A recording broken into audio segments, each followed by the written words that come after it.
Hi, my name is Raquel, and today my project is on the Trail of Tears and the events surrounding the Indian Removal Act of 1830. I chose this topic because it's one of the most tragic and important events in United States history. It reveals how the government treated Native Americans and how westward expansion came at a huge human cost. Understanding this history helps us recognize the importance of human rights and learn from the mistakes of the past. In the early 1800s, the United States was expanding rapidly. White settlers wanted more land for farming, especially in the Southeast, where Native American tribes like the Cherokee, Creek, Chickasaw, Choctaw, and Seminole lived. These groups were known as the Five Civilized Tribes because many had adopted aspects of European American culture. They built schools, created written languages, and governed themselves. Settlers and the government saw this land as valuable, especially after the gold was discovered in Georgia in 1828. President Andrew Jackson strongly believed in manifest destiny, the idea that Americans had the right to expand westward.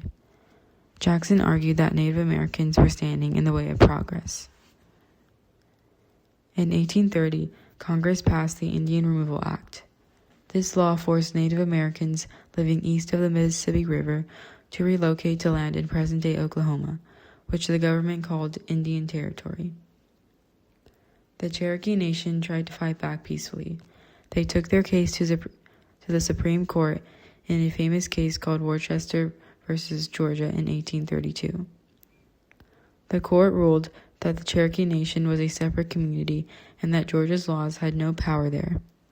But President Jackson ignored the ruling. He reportedly said, "John Marshall has made his decision, now let him enforce it."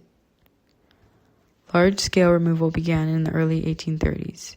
In 1831, the Choctaw were the first to be forced west. In 1832, the Creek Nation was removed. In 1837, Chickasaw was forced out.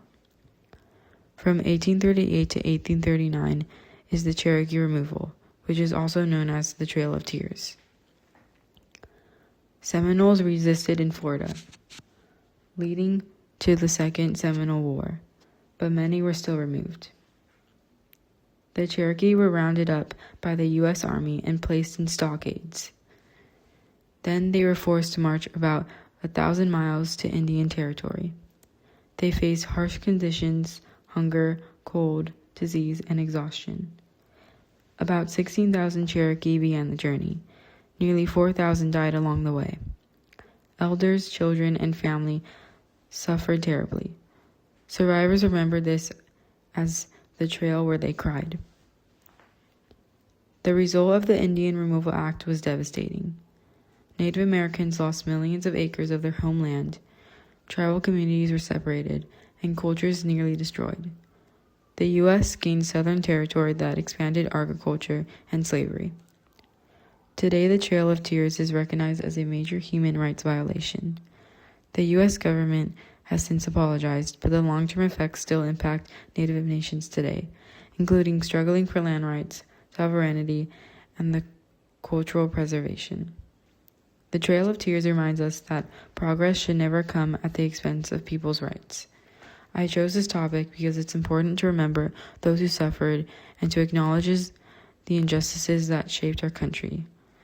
Learning this history allows us to honor Native American experiences and helps us ensure that events like this never happen again.